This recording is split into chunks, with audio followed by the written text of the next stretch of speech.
Welcome to my review of contemporary art in Britain, which is an exhibition at the Tate Britain at the moment, which I went to with the Open College of Arts probably a couple of months ago now. I'm sorry this review is a little bit late. I've been busy getting married, as you can see. The first question really is, did I enjoy the exhibition? Answer to that is yes, I absolutely loved it. I think that contemporary art probably isn't for everyone, and I think people really get hung up on the fact that they don't enjoy contemporary art. But I think the main thing that I took out of the exhibition, which is the way I now sell contemporary art to other people, is that contemporary art is just about communicating ideas.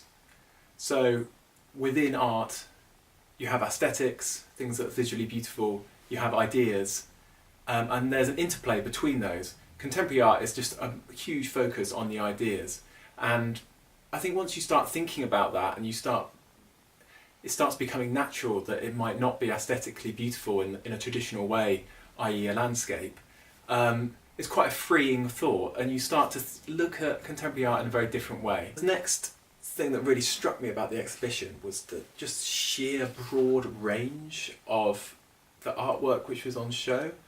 The exhibition was contemporary art 1964 to 1979, and within that period obviously there's a huge amount that was produced, but within the exhibition such a broad range was shown.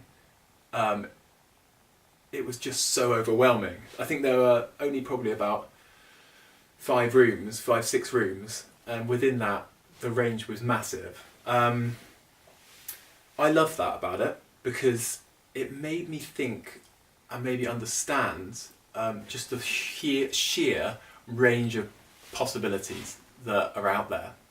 And again, that's quite a freeing idea in that you can use any medium you want to convey your message. And for me that's what photography is about. It's about conveying a message, and your camera and all the technical stuff behind it, although that's important, that is only a tool to the end, which is communicating a message, communicating an idea.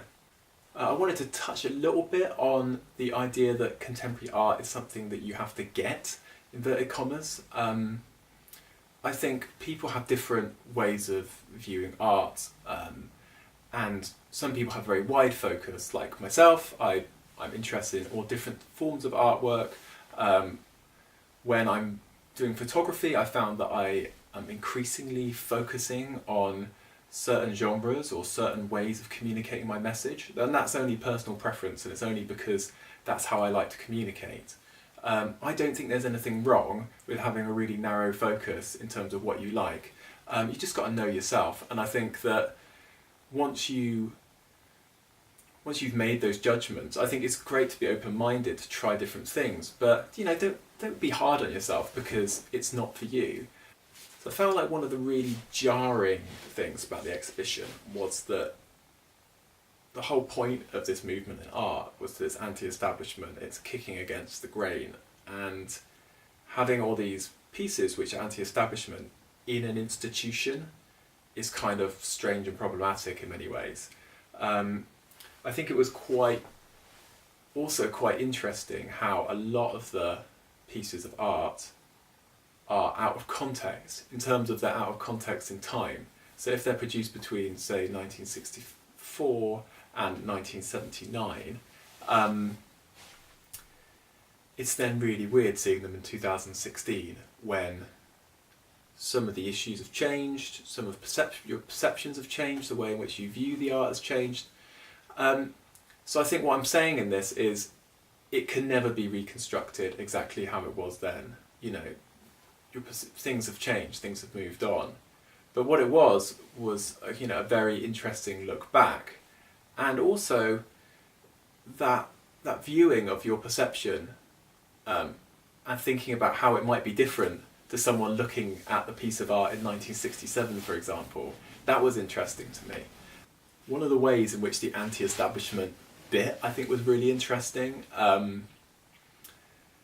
was Soul City, which was basically a pyramid of oranges, which were reconstructed. Now, when we got there, the oranges were essentially we were down to the bottom few layers of oranges, basically. But it was really interesting to see the staff within the Tate clearly like a little bit awkward and uncomfortable with the fact that people were eating sticky oranges and peeling them within the exhibition. In fact, someone was told to stand outside, which I think was completely...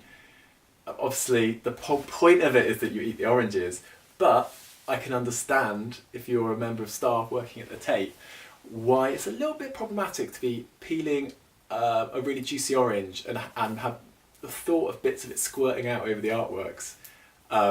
Clearly filled people with dread, but at the same time, I think that was a really interesting balance that was at play within the exhibition.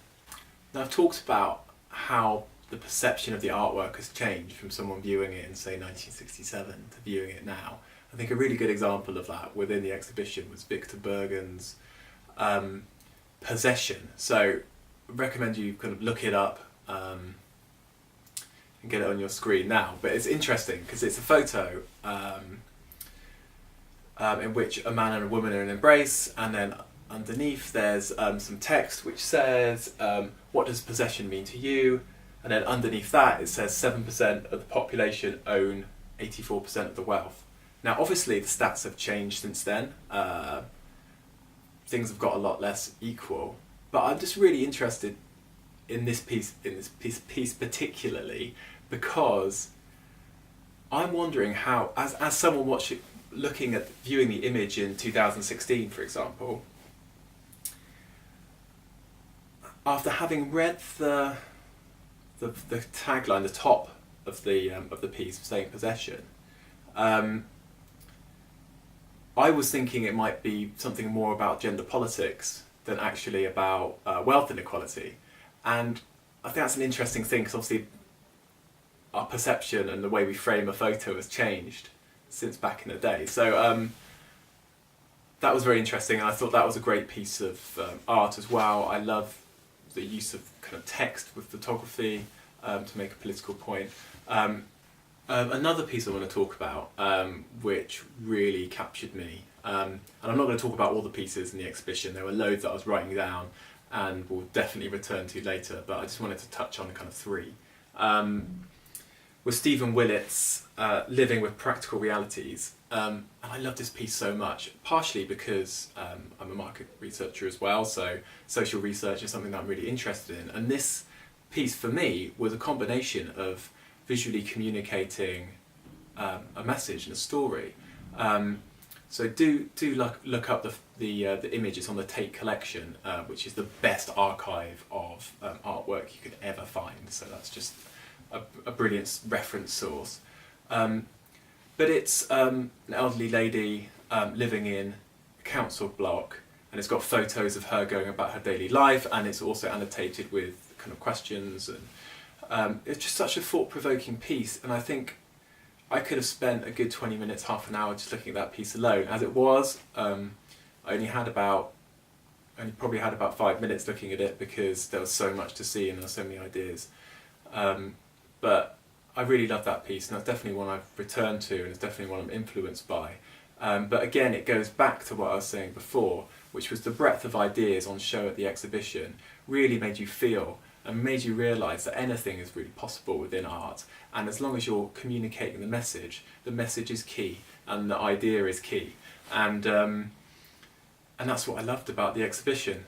Well, final note I wanted to say was a massive thank you, firstly to Robert Enoch for organising the trip, and also to all the other OCA students such as myself. A lot of the value of going to an exhibition was talking to other students and getting their thoughts and their ideas and their perceptions of what the exhibition was like and how it affected them or didn't affect them. And I think I got a lot of value out of the exhibition, and that was an additional way in which I got value out of it.